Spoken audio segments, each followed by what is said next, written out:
মানসিক শান্তি এক একজন এক একভাবে পাই। আমার কাছে মানসিক শান্তির জায়গা হলো আমার গাছপালা। হ্যালো এভরিওয়ান, কেমন আছেন সবাই? আজকে আমি আপনাদের কাছে শেয়ার করব আমার বেলকনির গাছ, কি কি গাছ আছে আমার বেলকনিতে সেগুলো। ঢাকাতে ভাড়া বাসায় থাকার কারণে বেলকনি পেয়েছি 2টা, তাও মাশাআল্লাহ বেলকনি 2টা বড়ই আছে। তবে আমার রুমের ভিতরেও কিন্তু অনেক অনেক গাছ আছে। বলতে গেলে আমার ফার্নিচারের চেয়ে গাছের সংখ্যা অনেক বেশি।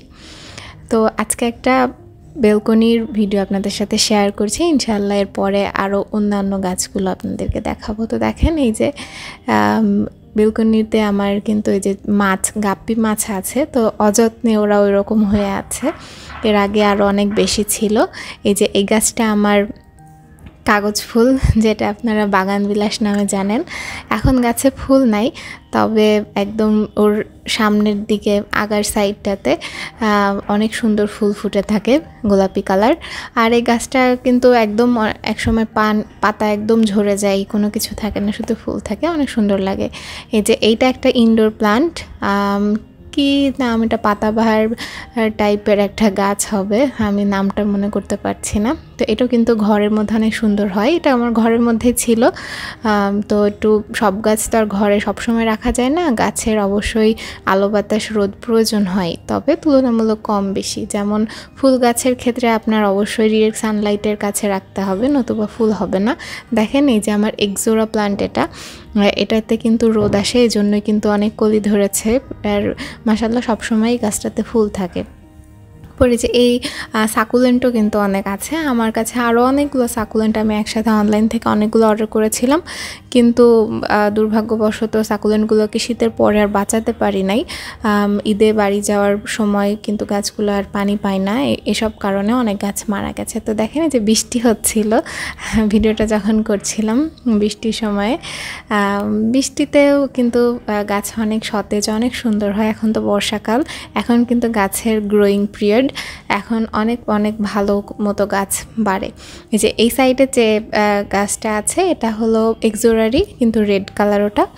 আর পাশেরটা যেটা রেড কালার ছবিতে মনে হচ্ছে ভিডিওতে, বাট এটা রেড না, এটা পিঙ্ক কালার। এই যে এটা হচ্ছে বেবি টেয়ার্স।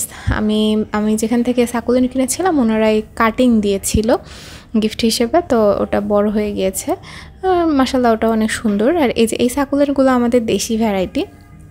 আসলে দেশি ভ্যারাইটি যে জিনিসগুলা, গাছ বলেন, সাকুলেন্ট বা অর্কিড যেগুলোই আছে না কেন, সবগুলো কিন্তু মানে মোটামুটি কম মেনটেনেন্সে খুব ভালো মতো থাকে। হয়তো বা দেশের টেম্পারেচার বা ওয়েদারের সাথে ওরা খাপ খাওয়াতে পারে, কিন্তু যেগুলো একটু রেয়ার ভ্যারাইটি, বিদেশি, মানে দাম বেশি দিয়ে যে জিনিসগুলো কিনতে হয় আর কি, সেই জিনিসগুলো আসলে বাঁচানো অনেক কঠিন। তো আমার বেশ কয়েকটা সাকুলেন্টই মারা গেছে, আমার আসলে এই জন্য একটু মন খারাপ। আর এই সাকুলেন্টগুলো আছে মাশাআল্লাহ ভালো মতোই আছে কয়েকটা। এগুলা বৃষ্টির পানি পড়েছে, আসলে সাকুলেন্টে বেশি পানি দিলে ওরা আবার পচে যায়, গোড়া পচে যায়, আবার কম পানি দিলেও ওদের প্রবলেম। তো আসলে সাকুলেন্ট মেনটেন করা আসলেই একটু কষ্টের কাজ। তো আবার সাকুলেন্টের এত একটা মেনটেনেন্স প্রয়োজন হয় না, ওকে মোটামুটি ভালো মতো যদি রেখে দেই তাহলেই থাকে। সাকুলেন্ট হয়তো একটু ঠান্ডা ঠান্ডা ওয়েদার বেশি পছন্দ করে, পানি কম পছন্দ করে। তো তারপরে ওই যে আছে, আবার রোদের বাইরে যদি রাখি তাহলেও শেডের নিচে রাখলেও গ্রো করবে না ভালো মতো, মানে সব দিকেই সমস্যা আর কি। আর এই যে এটা হলো আমার রাবার প্লান্ট। তো ওর ছোট ছিল, ছোট থেকে বড় হয়েছে। ছোট বলতে মেইনলি ও অনেক লম্বা ছিল, তারপর ওকে কেটে দিয়েছিল আমার আম্মু। তো কাটার পর থেকে ওর সাইড থেকে বের হয়েছে। দেখেন এটা কিন্তু কাটিং থেকে করা। এর যে মা গাছটা ছিল, ওই গাছটা কিন্তু মারা গেছে কাটার পর। তো ওকে যে কাটিং থেকে করা হয়েছে, এই গাছটা মাশাআল্লাহ অনেক সুন্দর হয়েছে। ওর পাশ থেকে আরও একটা মাথা বের হয়েছে। তো এভাবে কিন্তু রাবার প্লান্ট আপনারা করতে পারেন। আসলে কম বেশি সব গাছই কিন্তু কাটিং থেকে করা যায়। যারা গাছপ্রেমী আছেন, মানে বিশেষ ক্ষেত্রে আমি, বা যারা গাছপ্রেমী তারা রিলেট করতে পারবেন যে কারো বাসায় গেলে তার কাছ থেকে একটু কাটিং নিয়ে আসা, কাটিং চেয়ে নিয়ে আসা, দিয়ে লাগায় সুন্দরী। তো এখান থেকে তো আস্তে আস্তে অনেক অনেক গাছ হয়ে যায়। আমারও একটা সময় ছিল যে কোনো এক আন্টির কাছ থেকে গাছ নিয়ে এসেছি, কাটিং নিয়ে এসেছি, নিয়ে এসে লাগিয়েছি। তারপর আস্তে আস্তে এখন তো মোটামুটি টুকটাক সব রকমের গাছে আছে আলহামদুলিল্লাহ আমার কাছে পছন্দের গাছগুলোর মধ্যে। আর এই গাছটা এই যে দেখেন কাটিং থেকে খুব সুন্দর মতো গ্রো করে। 3-4টা কাটিং আম্মু এনেছিল আমার মামার কাছ থেকে, সেখান থেকে একদম গাছ ভর্তি হয়ে গেছে। তারপর এই যে এইটাও অনেক সুন্দর মতো গ্রো করছে।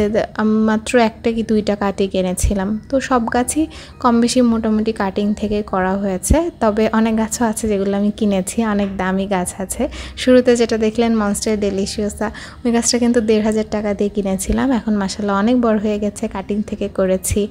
তো এই ছিল আমার এই বেলকনির গাছ। সবাই ভালো থাকবেন, আল্লাহ হাফেজ।